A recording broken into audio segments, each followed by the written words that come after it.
한 주 동안 잘 지내셨나요? 그래도 많이 이스라엘에 갔는데요. 우리 교회에서만 15명 정도 갔다 그래요. 해외에서 하는 뉴아트 중에는 이번에 가장 많이 갔다고 합니다. 근데도 보니까, 그래서 조금, 앞에 한 2줄, 한 3줄, 어쩌면 찬양팀만 데리고 예배드릴 수도 있겠다, 이런 생각을 했는데, 오늘, 많은 분들이 또, 오시고, 또 12월의 마지막 날, 이렇게 주님 전에서 함께 예배를 드릴 수 있어서 참 감사하게 생각을 합니다. 우리 옆에 계신 성도님들과 함께 인사하시겠습니다. 참 잘 오셨습니다. 자, 이제 몇 시간 후면 새해인데요. 우리 새해 복 많이 받으세요. 이렇게도 한번 인사하도록 하겠습니다. 여러분 새해 복 많이 받으시기 바랍니다. 네. 저는 오늘 요한복음 5장 1절에서 9절 말씀 그리고 15절 말씀을 토대로 나를 고친 이는 예수라라는 제목으로 은혜를 나누고자 합니다. 여러분 우리가 그리스도인으로서 평생을 살아가면서 가장 중요한 것이 무엇일까요? 그것은 바로 하나님이 우리 인생의 주인이심을 믿고 일평생 그분을 바라보고 의지하는 것입니다. 우리가 오늘 찬양도 전부 다 거기에 관련된 그런 찬양들이었죠. 내가 처한 환경과 처지가 어떠하든지 상관없이 모든 일에 하나님의 선한 뜻이 있다는 것을 믿으면서 히브리 저자의 고백처럼 믿음의 주요 온전케 하시는 예수 그리스도를 바라보고 의지하고 오직 하나님 한 분께만 소망을 두는 것, 그것이 바로 우리가 평생을 살면서 해야 할 가장 중요한 일 중에 하나입니다. 그러므로 2017년도 한 해 동안에 여러분과 저의 삶에 일어난 모든 일들, 그 많은 일들도 결국에는 그러한 목적을 가지고 정말 주님을 바라보게 하려는 목적을 가지고 하나님께서 그 뜻 가운데 허락하신 일이었다라는 것을 우리는 믿어야 합니다. 저는 2017년도를 무거운 소식으로 시작을 했습니다. 여러분도 다 아시지만 아버지의 자살 시도 소식으로 시작을 하였습니다. 우울증을 아버지가 많이 알아오셨는데요. 결국에는 자살을 시도하셨고 무엇을 어찌해야 할지 모르는 그런 상황 가운데 온 가족이 힘든 시간을 견뎌야만 했습니다. 그러나 지금 돌아보면 결국 아버지를 고치신 분은 하나님이시구나 라는 그런 고백을 하게 됩니다. 어떤 사람은 학교를 졸업을 했고 취직을 한 해였습니다. 어떤 사람은 원하는 학교에 입학을 하였고 어떤 사람은 새롭게 가정을 꾸렸습니다. 그리고 새로운 생명을 맞을 준비를 하는 그런 부부도 있습니다. 어떤 이는 계획한 것들이 잘 되지 않아서 낙심한 그런 한 해였고 또 어떤 분은 건강의 문제로 인해서 힘들어한 그런 한 해였습니다. 그러나 좋은 일이었든 나쁜 일이었든 한 해를 마감하는 이 시점에서 우리가 하게 되는 고백은 무엇입니까? 그것은 결국 하나님이 하시는구나. 의지할 분은 하나님밖에 없구나 라는 것을 우리는 고백을 하게 됩니다. 그러나 우리가 처음부터 쉽사리 이런 고백을 하지는 못합니다. 무슨 말이냐면 우리는 문제가 터졌을 때 처음부터 하나님을 찾기보다는 이것저것 다 해보고 이 방법 저 방법 다 찾아보고 마지막으로 아이고 안 되겠네 하면서 하나님 앞에 나온다라는 것입니다. 예수님의 내가 곧 길이고 진리고 생명이다 라는 말씀을 진심으로 믿고 의지하기까지는 우리는 수많은 그런 장애물들을 거쳐야 한다는 것이죠. 다시 말해서 하나님보다 더 의지하게 하고 하나님보다 더 먼저 찾게 하는 무언가를 거치고 나서야 우리는 비로소 오늘 본문에서 38년 된 병자가 한 고백처럼 나를 고친 이는 예수다. 나를 도와주실 분은 예수다. 라는 고백을 하게 된다라는 것입니다. 성경은 이렇게 하나님보다 더 의지하는 무엇인가 그리고 하나님보다 더 먼저 찾게 되는 그것을 갖다가 우상이라고 부릅니다.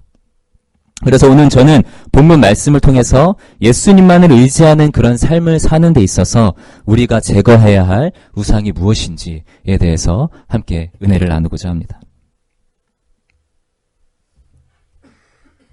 1절 말씀 함께 보겠습니다. 1절 말씀에 이렇게 나와 있습니다. 그 후에 유대인의 명절이 되어 예수께서 예루살렘에 올라가시니라. 이날은 유대인의 명절이었습니다. 그날이 오순절인지 유월절인지 많은 말들이 있었지만 어쨌든 그날은 명절이었습니다. 그래서 많은 사람들이 각 지방에 사는 이스라엘 사람들이 예루살렘 성전이 있는 그 예루살렘으로 모여들었습니다. 이스라엘 사람들은 성전 중심의 삶을 살았습니다. 그래서 각 지방에 흩어져 살다가도 이 명절이 되면 나라의 특별한 절기가 되면 전부 다 예루살렘에 와서 함께 예배를 드리고 그렇게 명절을 보냈습니다. 예수님 역시 명절을 지키기 위해서 예루살렘으로 올라오셨습니다. 예루살렘의 특징이 있는데요. 그것은 바로 이 도시는 거대한 성벽으로 둘러싸여져 있다는 것입니다. 그리고 동서남북에 각각 문이 있습니다. 먼저 동쪽에는 실로암 샘으로 향하는 물이 있습니다. 하나님의 말씀으로 깨끗하고 거룩해져야 된다는 것을 상징하는 그런 문입니다. 느헤미야가 느부갓네살 왕 때 무너진 이 성벽을 건축한 후에 학사 에스라가 이스라엘 백성들을 이곳으로 모으고 모세 율법책을 읽었던 곳이 바로 이 문 앞에서입니다. 그리고 서쪽에는 망대문이 있습니다. 서쪽에는 망대문이 있는데 이 문은 정찰을 목적으로 지어진 그런 문입니다. 그리고 남쪽에는 온갖 배설물과 그리고 쓰레기를 버리는 분문이 있었고, 그리고 북쪽에는 바로 이 예루살렘 성전에 이르기 전에 제사 때 바쳐질 양들을 사고 파는 그런 양문이 있었습니다. 특별히 이 양문은 느헤미야가 성벽을 재건할 때에 가장 먼저 수축을 했던 그런 문입니다. 왜 그랬을까요? 왜 이 양문을 느헤미야는 가장 먼저 수축을 했을까요? 그것은 바로 적들로 인해서 황폐하게 된 그 이스라엘의 그 무너진 나라, 그 무너진 백성들, 그리고 무너진 신앙을 다시 세우기 위해서는 제사, 즉 이 예배가 회복되어야 한다라고 믿었기 때문입니다. 여러분, 이것이 우리에게 무엇을 의미합니까? 여러분, 예배에 성공해야 인생에 성공한다라는 말 들어보셨나요? 이 말을 바꾸어 말하면 예배에 실패하면 인생에 실패한다라는 말이 됩니다. 정말 맞는 말이라고 생각을 합니다. 예배에 대해서 제가 깨달은 것이 있는데요. 그것은 바로 예배를 형식적으로 드리면 인생도 형식적으로 살게 된다라는 것입니다. 예배를 대충 드리면 인생도 대충 살게 됩니다. 예배에 집중하지 못하는 사람은 인생에 집중하지도 못한다라는 것이죠. 왜 그렇습니까? 우리의 삶의 예배는 우리가 함께 모여 드리는 이 공예배와 이어져 있기 때문입니다. 많은 사람들이 정말로 쫓기듯이 하루하루를 살아갑니다. 분주한 일주일을 보냅니다. 그러다가 이 교회에 와서 또 예배드리고, 그러나 다시 세상으로 나아갈 때는 다시 분주한 모습으로 나가죠. 시간에 쫓기고 환경에 쫓기고 모든 그런 사람들에게 쫓기고 스케줄에 쫓기고 그렇게 쫓겨가면서 일주일을 보내다가 주일날 아침에 교회에 옵니다. 그런데 그 마음이, 그 분주했던 마음이 주일날이 된다고 딱 정리가 되지 않죠. 다시 또 분주한 마음으로 예배를 봅니다. 예배는 드려야 하는 것인데 예배를 봅니다. 그냥 노래를 드리고 노래를 부르고 그리고 말씀을 듣고 세상 사람들과는 조금 다른 그런 사람들과 함께 교제를 하고 다시 또 세상으로 나아간다라는 것입니다. 그리고 다시 분주한 일주일을 보냅니다. 여러분, 무엇이 문제입니까?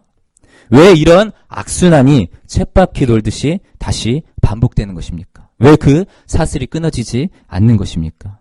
문제는 바로 예배에 있다라는 것이죠. 여러분, 2017년 여러분의 예배 생활과 태도를 한번 점검해 보시기 바랍니다. 사람의 많고 적음의 문제가 아닙니다. 찬양 인도자의 문제가 아닙니다. 설교의 문제가 아닙니다. 바로 마음의 문제이고 열정의 문제라는 것이죠. 여러분, 예배에 승리하는 것이 바로 인생에 승리하는 것임을 믿으시기 바랍니다. 다시 본문으로 돌아가 보겠습니다. 2절에 이렇게 말씀합니다. 예루살렘에 있는 양문 곁에 히브리 말로 베데스다라 하는 못이 있는데 거기 행각 5이 있었고, 이렇게 나와입니다. 바로 그 양문 곁에는 베데스다라는 연못이 하나 있었습니다. 베데스다의 벳은 히브리어로 집이라는 의미입니다. 그리고 에스다는 은혜, 자비라는 의미를 갖고 있습니다. 그래서 베데스다는 은혜의 집, 자비의 집 이런 뜻을 갖고 있습니다. 그런데 이 연못에는 아주 특별한 전설이 있었습니다. 3절, 4절에 보면 이렇게 말하고 있습니다. 그 안에 많은 병자, 맹인, 다리 저는 사람, 혈기 마른 사람들이 누워 물의 움직임을 기다리니 이는 천사가 가끔 못에 내려와 물을 움직이게 하는데 움직인 후에 먼저 들어가는 자는 어떤 병에 걸렸든지 낫게 되밀어라. 이렇게 나와 있죠. 동화 같은 이야기죠. 많은 주석가들이 이곳을 온천이라고 생각을 합니다. 사람들이 한 번씩 이렇게 물이 쿨렁쿨렁하고 온천이 솟구치면 천사가 물을 움직인다라고 생각을 하고 그렇게 믿었던 것이죠. 그리고 이곳에서 그 병이 무엇이었는지는 모르지만 피부병이었는지 관절염이었는지 어떤 병이었는지는 모르지만 어떤 병에 걸린 환자가 치료를 받는 그런 일이 일어났습니다. 그리고 그 사건으로 생긴 소문이 이 사람 저 사람 입을 거치면서 부풀려지고 어떤 병이든지 낫게 된다라고 믿어지게 된 것이죠. 근데 성경에 보면 여러분 성경에 보면은 이렇게 3절 4절이 이렇게 괄호 쳐져 있습니다. 그리고 NIV 성경에는 아예 이 부분이 나와 있지도 않습니다. 왜냐면은 고대 권위 있는 그런 학자들로부터 인정받은 그런 옛날 문서에는 이 부분이 없습니다. 이 부분이 없고 이 부분은 이렇게 시간이 지나면서 나중에 그렇게 첨가된 부분입니다. 어쨌든 이러한 이유로 수많은 병자들이 이곳에 모여들었습니다. 평소에도 이곳은 많은 병자들도 붐볐을 건데 명절이다 보니까 더 많은 사람들이 이곳으로 모여들었겠죠. 그곳에는 그리고 38년 된 병자도 있었습니다. 그런데 그 자리에 그 수많은 사람들이 모인 그 자리에 바로 예수님께서 나타나시고 예수님께서 이 38년 된 병자에게 다가가셨다라는 것입니다. 여러분 이것이 바로 은혜입니다. 그렇죠? 하나님께서 우리에게 먼저 다가오셨다라는 것이죠. 우리가 무엇을 잘하고 어떠한 자격이 있어서 그런 것이 아니라 예수님께서 그냥 은혜로 우리에게 먼저 찾아오셨다라는 것입니다. 우리의 자격과 우리의 능력을 따지자면 우리는 이 자리에 하나님 앞에 설 수 있는 사람이 아무도 없을 것입니다. 그러나 하나님께서 우리에게 은혜를 베풀어 주셨기에 우리가 이 자리에 있는 것, 그 모든 것들이 다 하나님의 은혜다라고 우리는 생각을 하고 믿어야 한다라는 것이죠. 5절, 6절에 이렇게 나와 있습니다. 거기 38해 된 병자가 있더라. 예수께서 그 누운 것을 보시고 병이 벌써 오래된 줄 아시고 이르시되 내가 낫고자 하느냐. 여러분 이 장면을 한번 생각해 보시기 바랍니다. 38일도 아니고 38개월도 아니고 38년 동안 병을 짊어지고 살았습니다.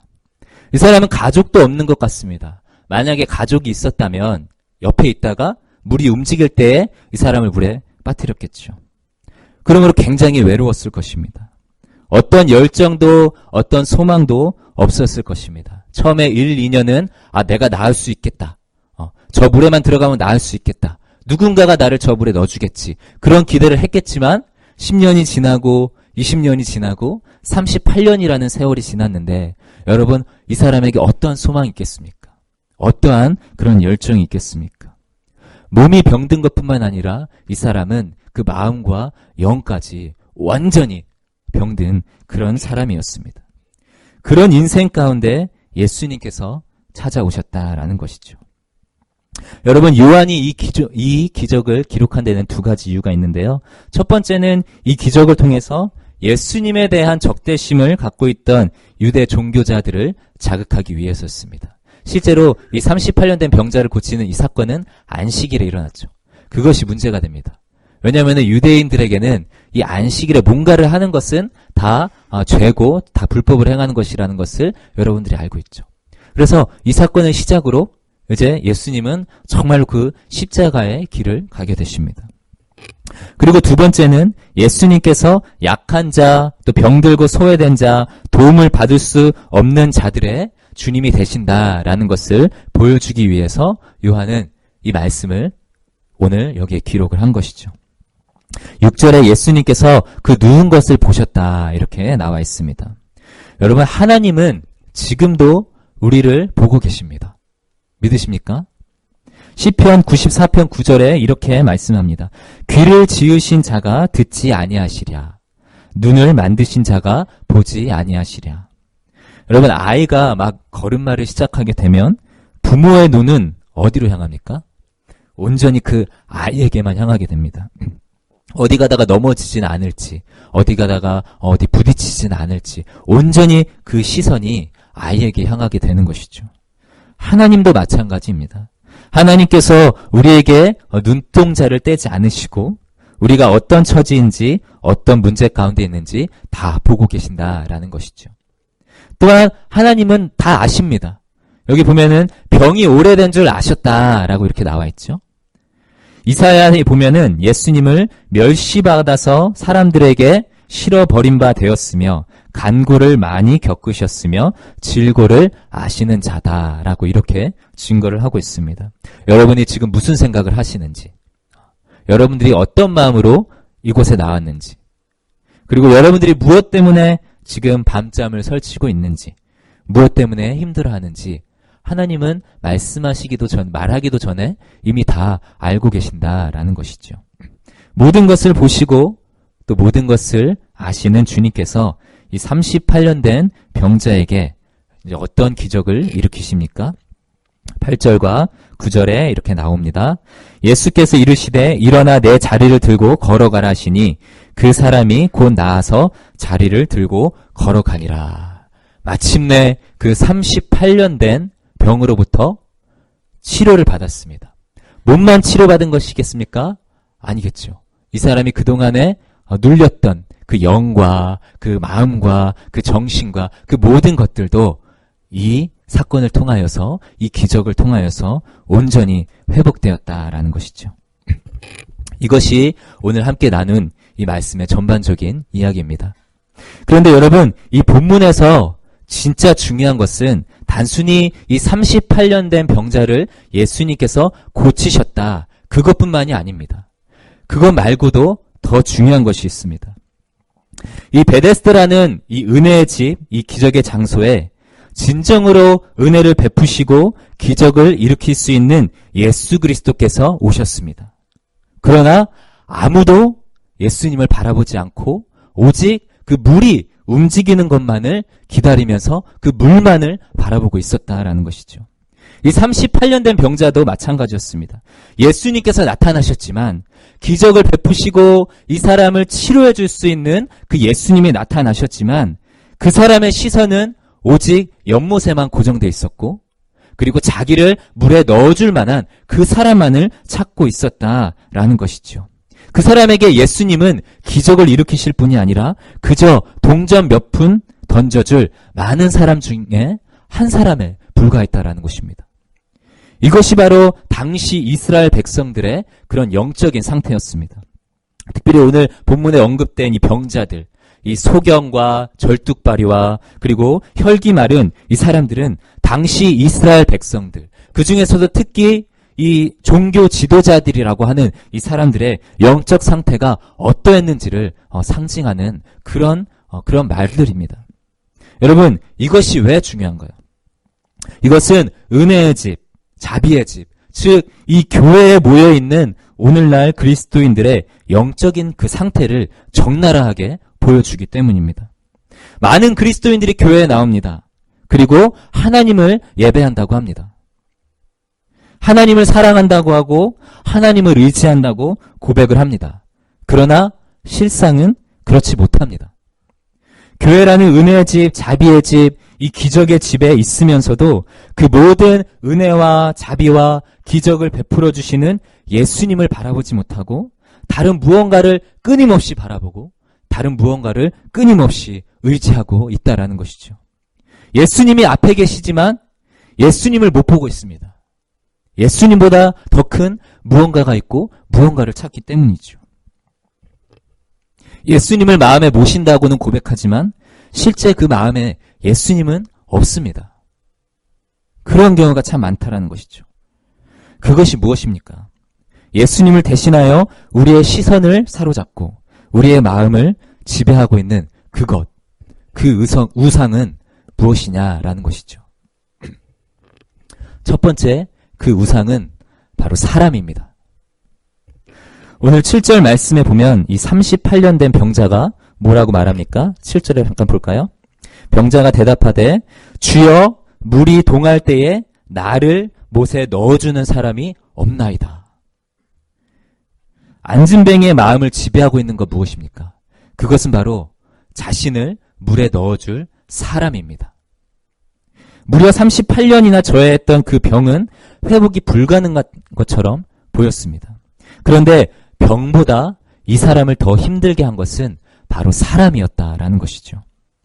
이 병자에게 한 번쯤은 양보해 줄만도 하고, 그렇지만 물이 동하는 순간 사람들은 다 그를 내팽개치고 그를 짓밟고 먼저 물로 뛰어들었습니다. 여러분 생각을 해보십시오. 50년이 지난들, 100년이 지난들 누가 이 사람을 물에 넣어줄까요? 다 내가 먼저죠. 그럼에도 불구하고 이 사람은 끊임없이 그 한 사람을 찾고 있다라는 것이죠. 참 어리석어 보입니다. 그렇죠? 그러나 이것이 바로 저의 모습이고 여러분들의 모습이고 우리의 모습이다라는 것이죠. 누가 나를 이 문제에서 도와줄까? 누가 의지할 만한 사람인가? 우리는 사람을 찾습니다. 그러다가 괜찮은 사람 한 사람을 찾아냅니다. 이 사람만 있으면 내 인생이 뭔가 제대로 될 것 같고 문제가 해결될 것 같습니다. 그 다음은 어떤 마음이 듭니까? 어떻게 하면 이 사람한테 잘 보일까? 어떻게 하면 이 사람을 기쁘게 할 수 있을까? 그것에 온 마음과 온 생각이 집중이 되지요. 점점 그 사람의 노예가 되고 내가 의지하는 그 사람이 하나님이 됩니다. 이것이 바로 전형적인 우상숭배의 패턴이다라는 것이죠. 그러나 여러분, 사람을 우상처럼 모시고 산 것의 결과는 무엇입니까? 그것은 바로 실망입니다.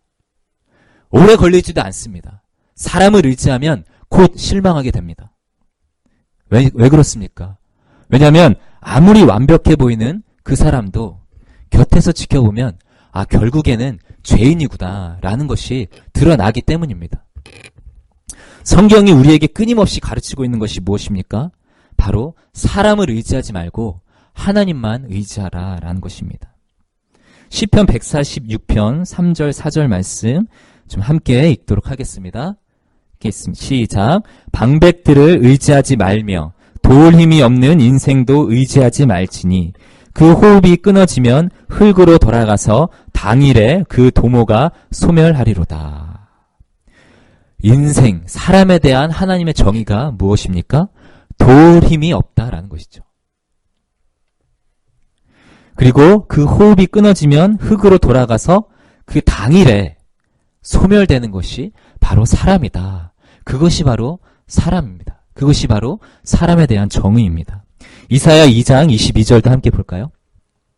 이사야 2장 22절 함께 읽겠습니다. 시작. 너희는 인생을 의지하지 말라. 그의 호흡은 코에 있나니 새말 가치가 어디 있느냐.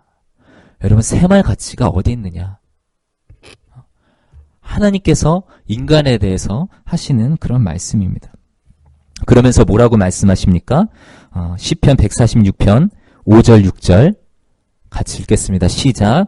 야곱의 하나님으로 자기의 도움을 삼으며 여호와 자기 하나님에게 그 소망을 두는 자는 복이 있도다. 사람을 자기의 도움으로 삼는 것이 아니라 오직 하나님을 자기의 도움으로 삼고 하나님께만 그 소망을 두는 자, 그 자가 바로 복된 자다라는 것이죠. 성경은 철저하게 인간이 얼마나 연약한지, 인간이 얼마나 죄인인지를 가르쳐주고 있습니다. 성경에 나와 있는 위대한 인물들, 아브라함이나 다윗이나 사도들이나 바울이나 이런 모든 사람들 다 위대해 보이지만 결국에는 그들도 인간입니다. 도울 힘이 없는 인생이다라는 것이죠. 그러면서 우리는 누구를 의지해야 됩니까? 바로 하나님을 의지해야 된다. 그것이 바로 성경의 가르침이다라는 것이죠. 여러분, 남편에게 소망을 두면 남편이 우상이 됩니다. 반대의 경우도 마찬가지입니다.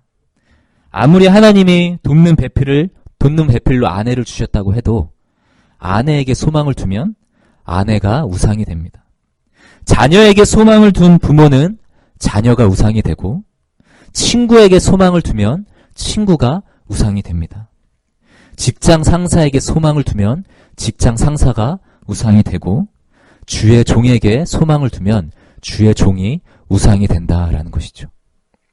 사도행전 14장에 보면 바울이 태어날 때부터 안진뱅이 된 사람을 일으키는 그런 사건이 일어납니다. 이때 이 사람들이 그 바울과 그 옆에 있던 바나바를 보고 신들이 사람의 형상으로 우리 가운데 내려오셨다라고 외치면서 이 바울과 바나바를 예배하려고 합니다. 그때 바울이 분에 가득 차서 옷을 찢으면서 이렇게 그 사람들에게 말합니다. 여러분이여 어찌하여 이러한 일을 행하느냐. 우리도 너희와 같은 성정을 가진 사람이로다. 나도 사람이다라는 것이죠. 이 일을 일으킨 것은 내가 아니라 하나님이라는 것이죠. 그런데 사람은 어떻게 합니까? 뭔가 놀라운 능력을 갖고 있는 것 같으면, 뭔가 기적을 행하는 것 같으면, 뭔가 괜찮아 보이면 그 사람을 예배하고 그 사람을 숭배한다는 것이죠. 여러분, 한국과 미국의 큰 초대형 교회들이 힘없이 퍽퍽 무너지는 이유가 무엇입니까? 바로 성도들이 목사들을 우상처럼 떠받들기 때문입니다. 여러분, 책 제목 중에 이런 제목이 있습니다. 우리 목사님은 내가 지킨다. 제가 그 책은 읽어보지 않았지만 그 내용은 어느 정도 상상이 되죠. 오죽했으면 이런 책이 나오겠습니까? 많은 교회들, 담임 목사님이 예수님보다 더 높습니다. 성도들이 그런 분위기를 만들어가죠. 그 목사님들이 젊어서부터 그런 마음으로 그분들의 목회를 시작하셨겠습니까? 세월이 흐르면서 교회가 커지고 성도님들이 많아지고 성도님들은 우리 목사님 하면서 자신도 모르게 그 가운데, 그 환경 가운데 익숙해지고 교만해지고 결국에는 하나님보다 더 높아지게 되었다라는 것이죠. 여러분, 우리 목사님은 여러분들이 지켜야 한다라는 것입니다. 주의 종들을 지켜주시기 바랍니다. 주의 종은 존경의 대상이 되어야지 숭배의 대상이 되어서는 안 됩니다. 사람도 마찬가지입니다. 남편도 마찬가지고 아내도 마찬가지고 존경의 대상, 사랑의 대상이 되어야지 숭배의 대상이 되어서는 안 된다라는 것이죠. 사람이 예수님을 대신하면 우상이 될 수밖에 없습니다. 여러분, 그렇다고 제 말을 오해하지 마시기는 바랍니다. 제가 사람에 대해서 부정적으로 말하는 것은 아닙니다. 문제가 되는 것은 사람을 더 의지하고 하나님을 덜 의지하는 것이 문제가 된다는 것이죠. 사람들과의 관계에서 사람을 너무 많이 사랑해서 문제가 되는 것이 아니라 그 관계에 너무나 집중한 나머지 하나님을 적게 사랑하기 때문에 그것이 문제가 되는 것이죠. 그것이 바로 우리의 첫 번째 우상이다라는 것입니다.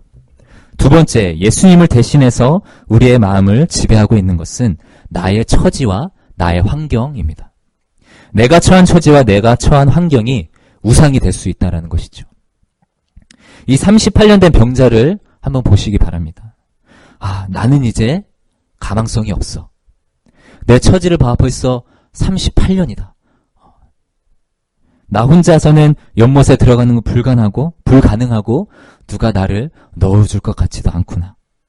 넣어줬으면 벌써 넣어줬겠지. 자신의 처지에 대한 이 사람의 판단은 아마 그런 것이었을 것입니다. 자신이 처한 상황을 도저히 극복해낼 능력이 없습니다. 절망밖에 되지 않았을 것입니다. 여러분, 한동안 금수저, 흙수저라는 말이 굉장히 유행을 한 적이 있었죠. 내 마음에 어떤 생각들이 지배합니까? 나는 부모를 잘못 만나서 그래. 우리 집에는 돈이 없어서 그래. 나는 많이 배우지 못해서 그래. 나는 원래 이런 성격이니까 그래. 나는 이러니까 안 될 거야. 나는 이러니까 안 될 거야. 이런 생각들, 내가 처한 그런 환경들, 이런 생각들이 우리를 지배하면 우리의 우상이 된다는 것이죠. 그 틈에, 그 마음 가운데 하나님께서 자리 잡을 수가 없다라는 것입니다. 그런 생각들이 우리 안에 자리를 잡으면 다른 어떤 사람들의 긍정적인 말들, 믿음의 말들, 하나님의 말씀들이 우리 안에 자리잡지 못합니다. 왜요? 내가 처한 환경과 내가 처한 그런 처지가 바로 예수님보다 더 크고 내 마음을 지배하고 있기 때문입니다. 그래서 그것이 우리의 우상이 될 수 있다라는 것이죠. 그리고 마지막 세 번째는 예수님의 자리를 대신해서 우리의 마음을 지배하는 것은 우리의 평생의 소원, 그것이 바로 우리에게 우상이 될 수 있다라는 것이죠.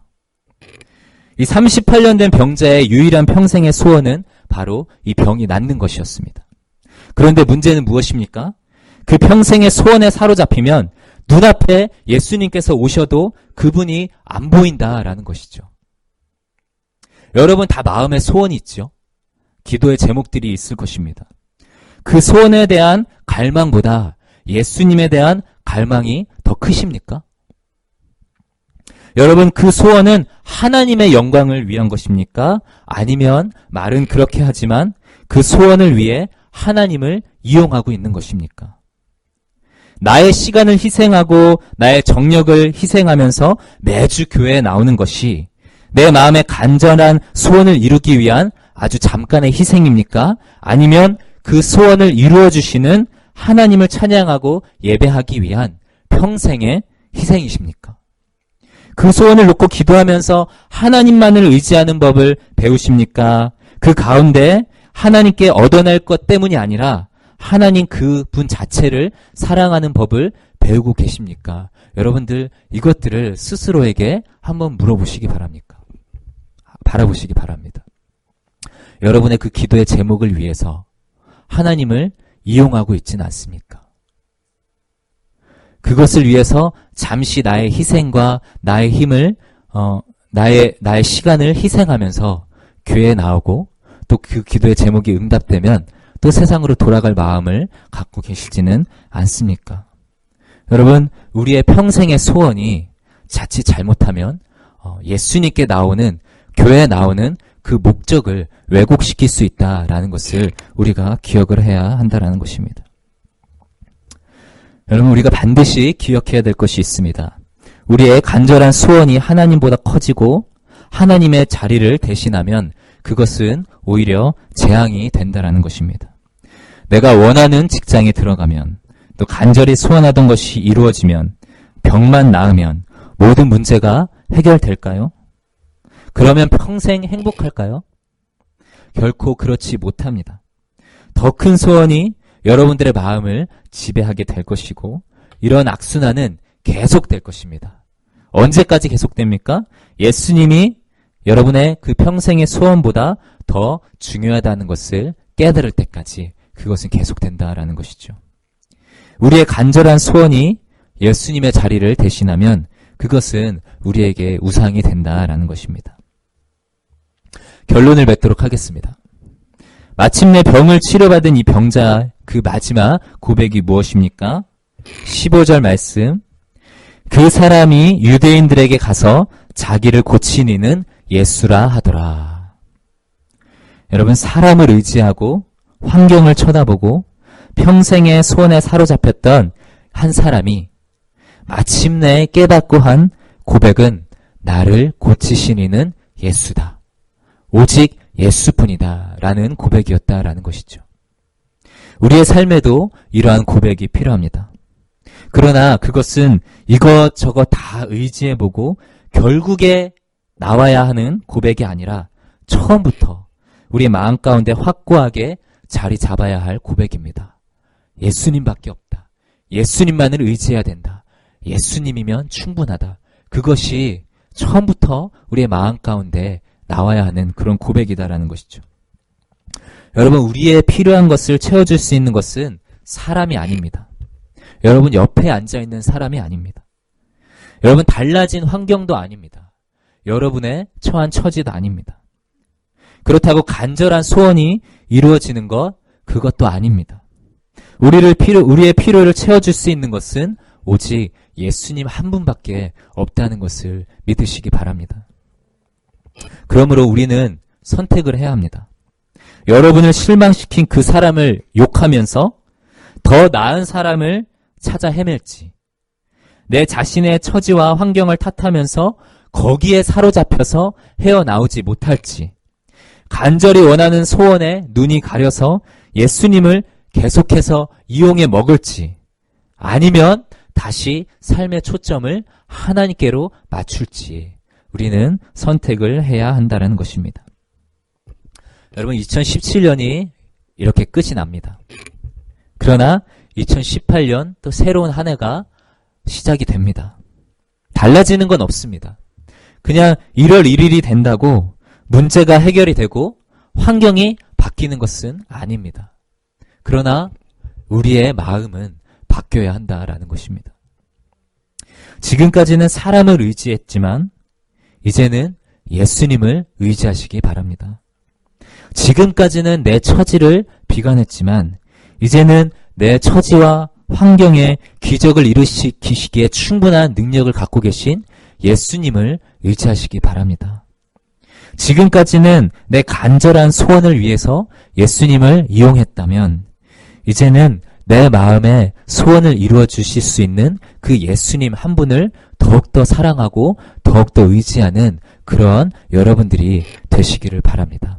그래서 2018년도에는 정말로 사람 때문에 실망하는 것이 아니라, 나의 처지 때문에 낙심하는 것이 아니라, 이루어지지 않은 기도의 제목들 때문에 또 낙심하는 것이 아니라, 언젠가 모든 것을 완벽하게 이루어 주실 예수님을 기대하고, 사람이 아닌 예수님을 의지하고, 나의 환경을 바꿔주실 수 있는 예수님만을 의지하여서 더욱더 하나님께 가까이 가는, 하나님을 가까이 하는 그런 여러분들 되시기 바랍니다.